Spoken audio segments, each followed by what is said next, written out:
One of the reasons why Boniface Wimmer came to this country was really to address the educational needs of the German immigrants who had arrived in this country. He was very committed to providing for the needs of people in all of these areas, and the core to each of these monasteries that he established was an educational program.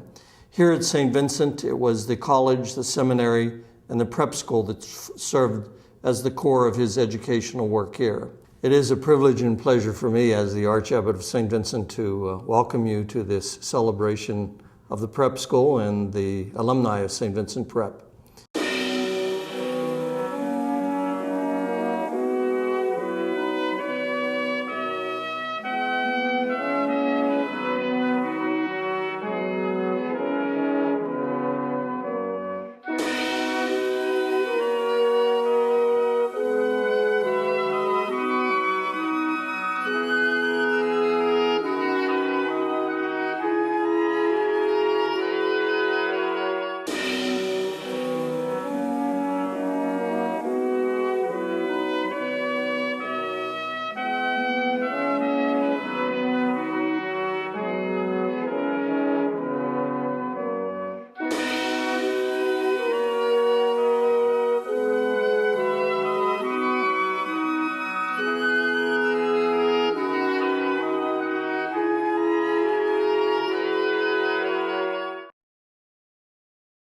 When asked to do this, answer these or talk about several things that happened to us in the prep school, our experiences, I thought about a number of books that I've read. John Knowles, who wrote A Separate Peace, and also wrote Peace Breaks Out, reminded me of my prep school reunion. So my fondest memory is sort of a composite. When I was asked to discuss what our fondest memories were from high school, from the prep school, a number of memories came to mind, and I didn't want to single out one specific thing, but there were so many things. It's the buzz of being away at school. It's the sports, the classrooms, meeting different people, meeting new people, your classmates. It was enjoyable. It was great fun. It was an experience that led us, at least it led me, into the different facets of the life that I've gone through. As I often say to some of the students I meet, it took me 30 years to get out of the prep. It would be a little difficult to go through a whole lifetime of recollections and be able to isolate or identify one that would take precedence over the other. But I recall fondly all of my experiences at St. Vincent. A lot of my memories included, I think, included academic, social, and spiritual life here at the prep school. And I started to the prep school in 1942, right during World War II. And of course, at that time, things were a little tight. We had to learn to use saccharin in our coffee, and a few other little things. We didn't get a pair of shoes while we were here. The changes that have occurred since way back then, we're talking 40, 50 years ago, and even that stretch of road between Greensburg and Latrobe, when I came to prep school here, there was absolutely nothing on that stretch. I think a restaurant, maybe a gas station, maybe a farm or two, and now it's just completely overbuilt. But then arriving at St. Vincent, it brought back a lot of memories of the way things were back then. I came from a little coal mining town, and what we had there are slate dumps and soot and coal and gritty stuff floating around in the air. Here, it was such a beautiful place. You know, it was green, and there were trees, and there were stadiums and football fields and baseball fields and walking paths. there were buildings there that, like the Basilica, not necessarily did we go there to pray, but it was just a wonderful place to sit, and there was wonderful buildings. I remember in the background as we were on the athletic fields in the evening when the chimes, the bell tower was still in operation because I got up here in 1961. It used to ring, and it used to signal the beginning of study hall, and you could hear the chimes in the background in the pastoral setting of the, and I still remember that every time I come on campus, and I still, just a cascade of memories come through, and I can still smell my first experience here with the freshly cut grass when you come on campus. To this day, I can still smell that, even though it happened a long time ago. One of the beauties of all of this, of course, is that we went to Mass every morning. And before we went to bed at night, we were kneeled on their chairs and said their night prayers with us. This was so great. I think today, I don't know whether people would do that for you. I'm sure some of them will. But these people were so kind and generous, and so were their parents. I enjoyed working with them. Because I've often thought that the role of a professor is to bring students up to a certain level. And so when I tell a funny story about Father Ulrich making spaghetti in physics class, it's because he brought us up to his level. Father Ulrich's physics class were on two different occasions during the physics class year. He commissioned each of the students in his class to study a particular project. Part of it was relating to heat transfer and calculation of heat loss and all that good stuff in preparation for the spaghetti dinners that we had during the physics laboratory. We had to calculate how much energy was used to heat the water to get the spaghetti softened, how to get the meat sauce just perfect temperatures and all that good stuff. The best part of it, of course, was eating the product. We would get a free day once in a while, and that was great. And occasionally they would allow us to go down to Les Trobe, and that was wonderful. We had to walk down and walk back, but it was something that we thought was really exceptional, and I don't think too many people would consider that a great thing today. He gave me a challenge one time. He told me that he had a tight security system to prep, that he knew what I was thinking. He knew what I was thinking before I thought. So don't try to get away with it. And I used to get away with frequent weekends. Some of them are participated in by Bill Mitchell here, who took me in his, what was it, Bill, a 35 Ford that we used to run around the valley in, visiting some girls in Charleroi and Bentleyville and places like that.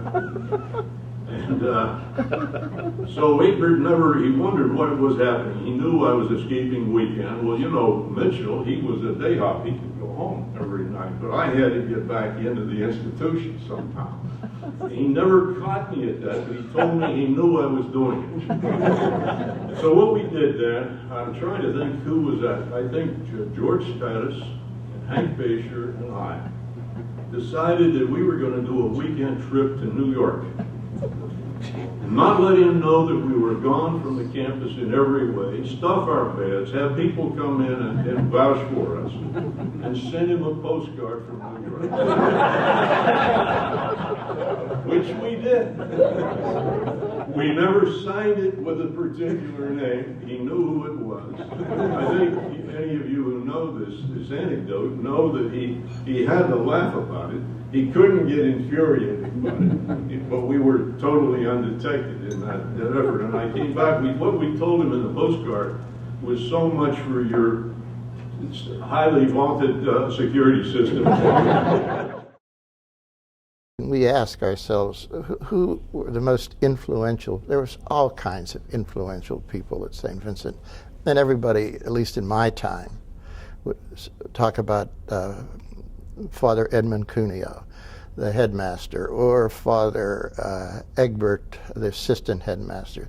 They were wonderful people. Everybody talks about Coach Rafferty. Yes, Coach Rafferty was a hero and friend of mine until he died. He's just a marvelous, marvelous man. Coach Rafferty had a problem because his assistants were all working and they could not always be here. So when we went out for football, my senior year, which was just after the war, or no, it was just after the war. The war just ended. And most of these people were working yet. And so he came over to me and he said, I want you to take the linemen and the new linemen and work with them. And I said, okay. And he said, bring them over here. He says, I want to talk to them first. He says, look, now you guys listen to Leo here. He's a good teacher. Well, that kind of stuck with me, and that's what I did for the rest of my life. So I became a teacher all through the workings of Coach Rafferty.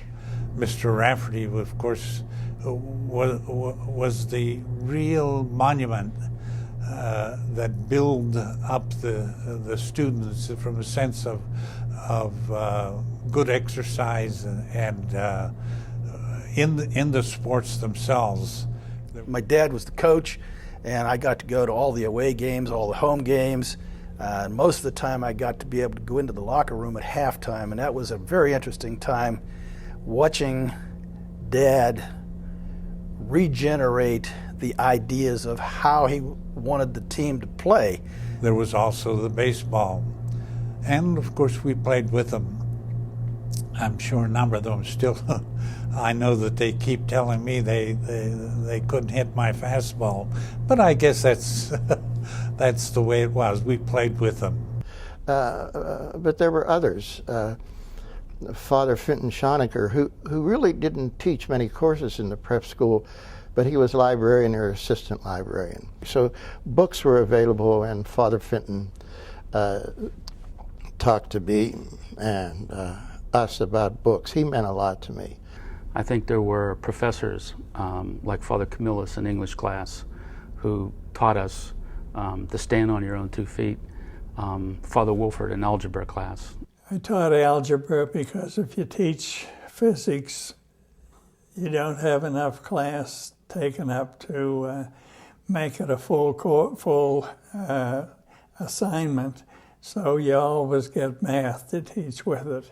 I had a reputation of being pretty mellow in my class, and some of the teachers told me I should be a little tougher, but I don't know. Some people can be tough, and some people don't look natural being tough, and I think I was one of those. It would have been a fake presentation if I tried to be rough on them. And I think sometimes you can acquire as much from them as you can with, in other words, a stick of candy goes a long ways, and a stick over the butt doesn't always work. So I tried to use a stick of candy. I had a lot of fun here in the prep. I graduated in '46 from Leo West. And my junior year, I had a roommate. His name was Bones Byers. And Bones and I had a girlfriend in Latrobe. And I got a date with my girlfriend's girlfriend for Bones. And after Camillus went to sleep, we'd go into town, at night. And we'd usually run in or walk in, or it was mainly running. And we'd get there sometime about 11 o'clock. And this girl's father worked for Kennemetal, I think it was, at night turn. So he wasn't home, and the mother was a wonderful lady. She'd fix us sandwiches and cookies. And, we'd have Coke and all sorts of things. And about 3 o'clock or so, and 4 o'clock, 3:30, we'd head back. And we did this maybe 6, 7 times. And one night I came back, and there was a lump in my bed. And I looked, what was this? I looked real close, and I thought it was, I pressed him on the shoulder. It was Father Egbert. And he got up about as angry as I've ever seen him. And he said, "I'll see you two boys in the morning." And Father Egbert didn't gently dispense with a paddle. They used a Johnny in those days. I've been trying to locate a Johnny just for historic. I know we didn't imagine it. But it was a leather strap. And the leather was covered, I think, a metal interior. And Father Egbert administered 3 to me that first time, 2 weeks here. I later said to him, many years ago, when he came to visit my ranch, and by the way, there's a beautiful welt in the It is not without pain. And by the way, that's not the only time I had that sort of punishment. But came up to my home, and we were visiting just a few years ago. And I told him, Father, what you had said. I said, you know, you guys would be in jail then. This would be child abuse. He looked up and he smiled at me and he says, you know, somehow that just doesn't bother me. That's the story. Our class was, I guess, a class of change. It was probably the beginning of the baby boomers to hit the prep campus, but it was at a time when the true prep school was being phased out, and what was being left was those people who were studying for the seminary, the minor seminary. And so we had the scholastics, and in the year we started, back in 1960, our class also had the diocesan fellow mates who from Greensburg, where they actually came and they were our classmates. So it was really the beginning of change. We saw during the time a Catholic president elected. We also suffered at the time that he was assassinated. We saw changes in music where the British invasion, the Beatles came about. We learned about athletes who were making changes in history.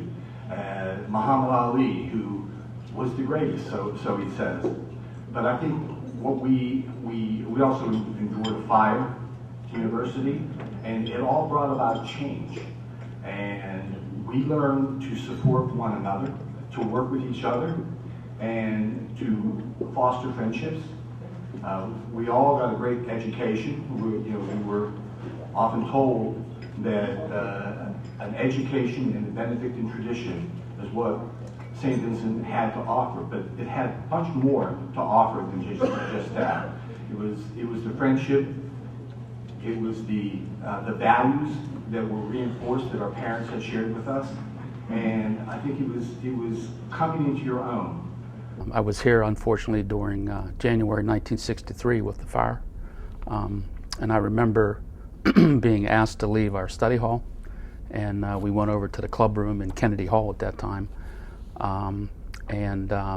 When we got over there, as we were leaving Benedict Hall, we saw the smoke and the fire, and we realized something serious was going on because they didn't initially alert us. They just said, grab whatever you can and meet over to the club room. And we thought that was kind of interesting because, you know, we were due to start class in 15 or 20 minutes. But I remember then they assembled us and they told us to call home, and that we probably would have to leave campus. So I called home, and of course I got my mother, and my dad was at work, and I said, I got some bad news, and I said, the place is on fire. And she was kind of like, what are you going to do? What's going to happen? But it was a couple hours until she could get hold of my father. But anyway, one of our classmates lived in Jeanette, Joe Teterick, and he took myself and 4 or 5 other classmates. His dad came up and got us, and we went to Jeanette and waited out the rest of the day until our parents could come get us. But as we were leaving campus, they told us, we're not sure if we'll ever see you again. You may not be back, because they didn't know what the recovery process would be and whether or not the high school would continue at that point. So we kind of left with a heavy heart after 2 years, after a year and a half. because we weren't really sure what was going to happen. So there was a little bit of the unknown there. I look back on my time at Saint Vincent. I was fortunate enough, I was a high school German teacher, so I want to especially recognize tonight Father Pierret and all of my language teachers, Father Aiden, Father Bryce, Father Augustine, and who have I missed? The fourth one? Herman. Excuse me, Father Herman. Anyway, I found my love of languages here. Became a German teacher, had the fortunate experience to be an exchange teacher twice. I taught English in Germany. I got a chance through international paper to work in Poland right after the war came, the wall came down. I went to Ireland when the Celtic Tiger had a chance to start to roar. So I think those are all those times. I know Douglas talked today about the whole experience here with immigrants. I think my first connection to that there was a world outside of the United States was found here and through the language department. But from the very beginning, I'll never forget my first year, I got appendicitis in the middle of the night. It was Father Egbert who drove me to Pittsburgh for emergency surgery. I was 13 years old, scared, and I was scared to death. And he gave me comfort, and we prayed on the way to Pittsburgh. He visited me, driving me back several times during that week. But there were too many others that had a powerful influence on my life to be forgotten. Not the least of which would be Father Lewis, who was the headmaster, Father Germain, who unfortunately recently passed away, who was director of the Scholasticate when I arrived, Father Charles Coleman McFadden, who was my freshman prefect, and who could forget Father Camillus. If there was one thing that I recall as a piece of knowledge that was imparted to me, it would be words of advice given by Father Camillus to our class, as he said, "Gentlemen, remember, as one goes through life, it's not what you know, it's what people think you know." Here tonight are all the Benedictines of the Prep, either in fact or in spirit. If we try, we can reach out and shake their hand and say thank you for all the efforts that you made for us. I must specifically mention three: Father Edmund Cuneo, Reverend Abbot Egbert Donovan, and Finton Schuchert, my very good friends, but not just to me, to all of us. The beloved Benedictine nuns who nurtured us and fed us. I once told Sister Betty Schweister, "Ich bin krank." And for 3 successive days, the first day she gave me a cookie, the second day she gave me an apple, and the third day she gave me a prayer card. From Blessed Felix of Nola, who is the patron saint of bearers of false witness.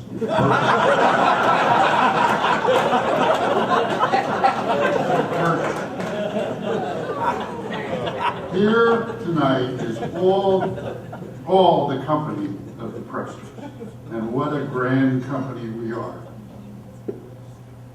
It's hard to imagine how so many that one wanted for their friends could be in one place. We had a student by the name of Mickey Bowden, and I had mentioned to them that we knew that there had been a fort against the Indians on Saint Vincent property called Fort Shippen, and that they should go out and try to explore and find out if they could see any sign of what was a fort with the redoubts and all. And this student came back out of breath and brought with him a skull. It was an animal skull, and he said he was sure that he had discovered Fort Shippen because he had this skull, and must have been from one of the horses from one of the Indians or one of the colonists. And I showed it to a veteran Benedictine here, Father Vitus Kriegel, who liked to take walks and knew the territory well. And he says, I described where he had found this, and he says, oh my, he says, in those days we had the slaughterhouse, and that's where we would deposit the bones from the slaughterhouse. And he says, so it was hardly one of the horses from the Indians. Some of the priests that I had dealt with during those years that were instrumental in my education with a strong Benedictine background, these were not only priests and teachers, but they were good friends too. Naturally, living here, being a boarding student as I was, we got to be quite close with these priests, so they were friends. If you look across the United States, you'll see many graduates of Saint Vincent Prep College and Seminary who have made major contributions educationally, socially, culturally, religiously, economically. Students who have graduated from our prep have gone on to make major advances, major contributions across society, and in large measure due to the tremendous experience and the solid foundation that they received through their Benedictine education here at St. Vincent. And I think college was a breeze after going to high school here, in my estimation. And I think you got to, and I think that stayed with us, stayed with me particularly, all through life. I mean, there was a sense of community, a sense of sharing, a sense of the Benedictine motto of work and praying, a sense of valuing your heritage, the Benedictine heritage, and